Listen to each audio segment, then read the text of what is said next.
Assalamualaikum warahmatullahi wabarakatuh. Selamat datang di Trend Tutorial Channel. Jadilah bagian dari kami dengan like, komen, dan subscribe.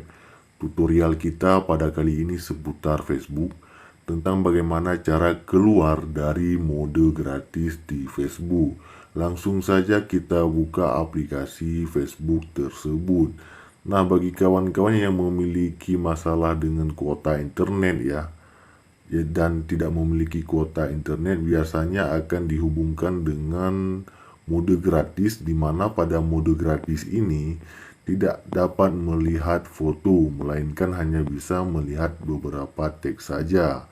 Nah, bagaimana cara keluar dari mode gratis? Caranya cukup mudah. Tinggal klik di pojok kanan atas di lihat foto ya, klik pada lihat foto. Kemudian mari kita tunggu saja. Nah, akan ada pilihan gunakan data untuk melihat foto dan video. Kalau sudah yakin ingin keluar dari mode gratis, klik saja gunakan data ya. Nah, dan selesai. Nah, begitulah cara keluar dari mode gratis di Facebook. Jika ada pertanyaan lain, komen di kolom komentar.